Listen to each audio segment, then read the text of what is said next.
From your Weather Authority, Chief Meteorologist Wayne Hart. Well, the storms today have stayed south and west of Evansville, but it looks like we're going to get at least a little something here very late this evening. Whether they're going to be severe remains to be seen, but the bigger threat continues off to our south and west.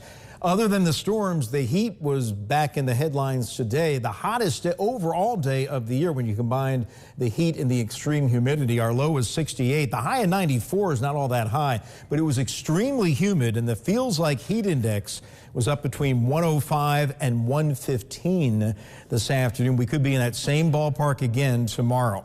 All right, here we go with the severe weather threat. The watch goes until 11 p.m. It may be extended. It's in effect for a good deal of the tri-state. We have two warnings in effect. We got the one up in Wabash County.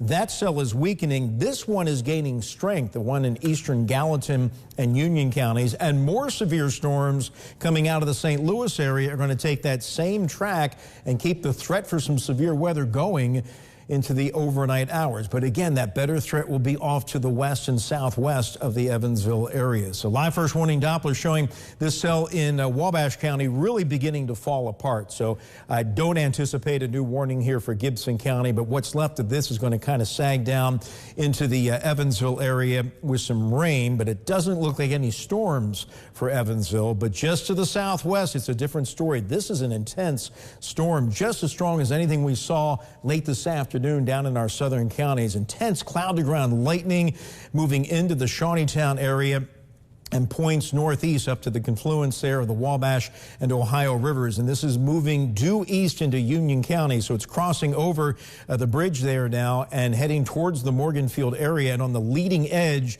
we're likely seeing some 60, maybe 70 mile per hour winds and the potential for at least $half size hail, maybe golf ball. When you get that kind of intense lightning, you can't rule out the possibility of some very large hail. But again, what's up here to the north, and let's get rid of that to storm track, is certainly weakening across the area. Here's the hail tracker.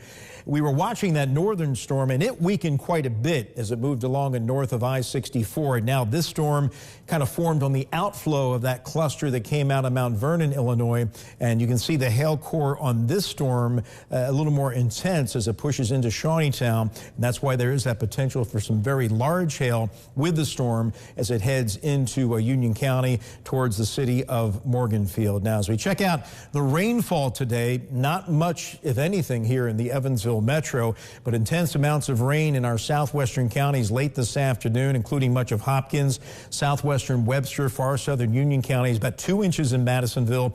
The bullseye was over here in the southwestern corner of Webster County, really between Sullivan there in Union County, Virginia, and Wheatcroft. Our system estimating 3.7 inches of rain, and that led to some flash flooding. But a quiet, hot, extremely humid day up here in the Evansville area. We saw some clouds from the leftovers of those storms roll through at times late this afternoon. And right now we got a warm night underway. The temperature here at the 10 o'clock hour still at 80 degrees, but the dew point has dropped. It's down to 69 with a light east wind at around 3 miles per hour. Upper 70s to low 80s. We're only going to drop into the low 70s overnight. We're on the edge of that heat dome, and these storms are riding that ridge. More forming in northern Missouri are going to dive southeastward and weaken as they move our way. But a more organized threat is going to unfold later tomorrow. We've got an enhanced level 3 threat for damaging winds area-wide later tomorrow afternoon. Still a level 2 threat on Sunday afternoon. And watch how Future Tracker first of all handles the storms overnight. 3 a.m., more coming in from the northwest, but they fizzle. A little rain early tomorrow, and then the main event comes in from the west late in the afternoon. Still at 4, fairly quiet.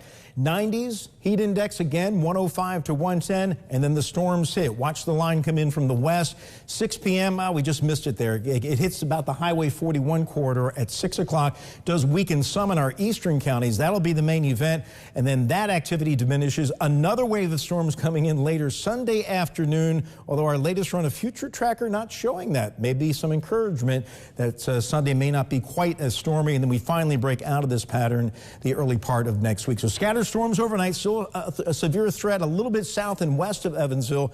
That diminishes.